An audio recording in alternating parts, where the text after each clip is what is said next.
আসসালামু আলাইকুম এভরিওয়ান। আমার পেজে একটি হেয়ার অয়েল রেসিপির ভিডিও শেয়ার করা আছে। তো এই ভিডিওটা দেখার পর অনেকেই আমাকে ইনবক্সে নক করেছিলেন এই তেলটা কিভাবে ইউজ করতে হয় এবং এটা সংরক্ষণ করার প্রসেসিংটা কি। তো আমি আজকে এই ব্যাপারেই কিছু কথা বলবো। যারা আমার ওই ভিডিওটি দেখেননি ওইটা আমার পেজে পিন করা আছে, চাইলে চেক করে নিতে পারেন।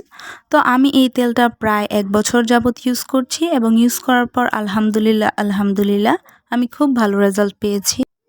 আমি প্রথমেই বলে নিচ্ছি এই তেলটা ইউজ করার পর কী কী বেনিফিট আপনারা পাবেন। এটা ইউজ করার ফলে চুল পড়া একদমই কমে যাবে ইনশাআল্লাহ। এরপর চুল সিল্কি হবে, চুল খুব দ্রুত লম্বা হয়। এই তেলটা ইউজ করার নিয়ম হলো সপ্তাহে 3 দিন চুলে ইউজ করতে হবে এবং অবশ্যই শ্যাম্পু করা চুলে। শ্যাম্পু করার 1 থেকে 1.5 ঘন্টা আগে চুলে লাগিয়ে এরপর চুল ভালো করে শ্যাম্পু করে নিতে হবে। কোনোভাবেই এই তেলটা সারা রাত চুলে রাখা যাবে না, তাহলে মুখে ব্রণের সমস্যা হতে পারে। যাদের ওয়েলি স্কিন বা ড্রাই স্কিন, যে কোনো স্কিনেই। আর কোনো তেলই চুলে সারা রাত বা সারা দিন ধরে রাখতে হয় না, 1-1.5 ঘন্টা রাখলেই চলে এবং চুল শ্যাম্পু করে নিতে হয়। তো এইভাবে ইউজ করলে ইনশাল্লাহ আশা করা যায় 1 মাসেই আপনারা ফলাফল পাবেন।